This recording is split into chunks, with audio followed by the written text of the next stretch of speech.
Hey, what's up, guys? This is Benny Ricciardi with rotocurve.com. And excuse me. And I'm here with our DraftKings NBA video for Friday, February 19th. This is going to be the NBA fades video. So these are the guys that we're not looking to put into our lineups tonight. There's a 14-game slate. There's a lot of available options. And these are some of the guys who we think are going to be highly owned that we don't really think are in the best spot today. So let's call up the slideshow and get into it.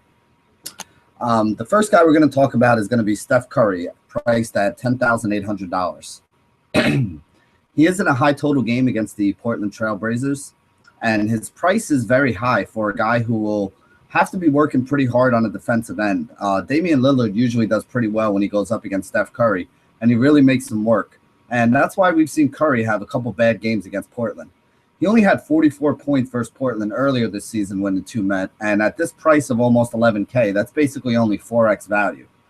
I also think there's a risk of a blowout here as the Golden State Warriors have been playing really well. They have everybody healthy, and they're going up against a Portland team that's in a little bit of disarray.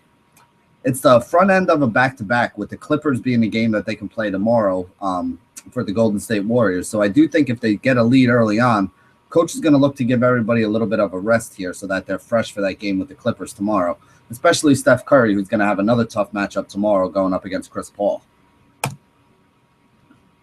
The next guy I'm going to be fading tonight should be no surprise to those who listen and read the stuff that we put out here, and that's going to be Anthony Davis at $9,700. Now, I know on paper the matchup with Philly makes a lot of sense. Philly struggles against the forward spot. They struggle against the center spot. Big guys tend to do pretty well against them. They're one of the teams that, has been basically giving it up to every position all season long. The problem that I have is Davis has been underwhelming lately. He really hasn't been good.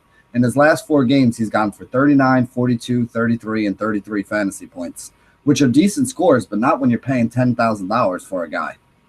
His rebounding numbers have been have been way down in the last couple games, 8, 4, and 3 in his last 3 games, and that's been the problem that he's had. And one of the things that's helping to keep down his, overall fantasy score.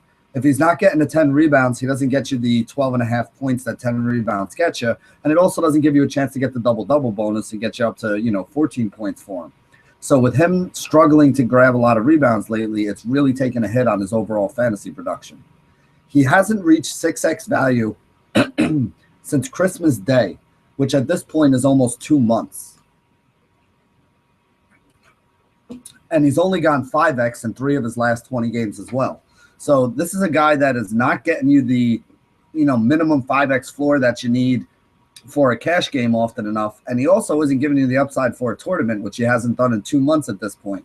This could be the game that he winds up breaking out against a weak Philly team. But based on the numbers that I've seen out of Anthony Davis in the last 2 months, nothing here really gives me a lot of confidence in using him.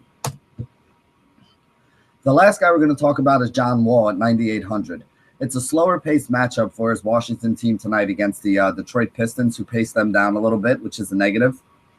And the Wizards are in the middle game of 3 nights in a row. We don't see this very often in the NBA anymore, where a team will play 3 nights in a row.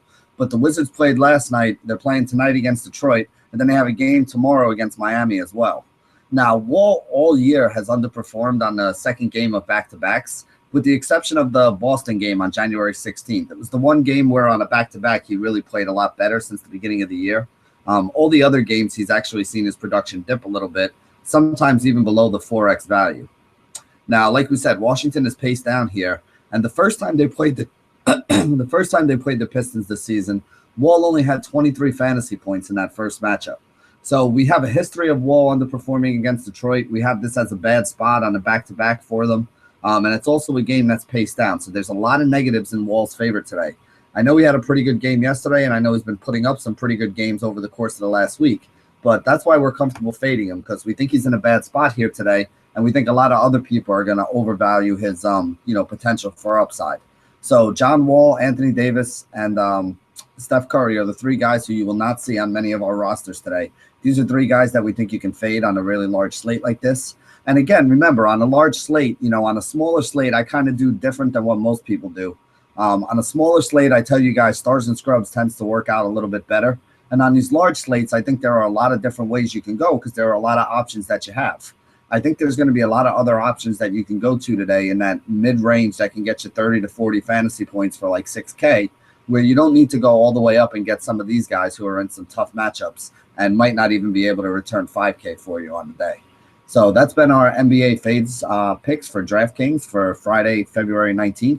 Thank you guys for joining us at rotocurve.com. And as always, stay classy, DFS.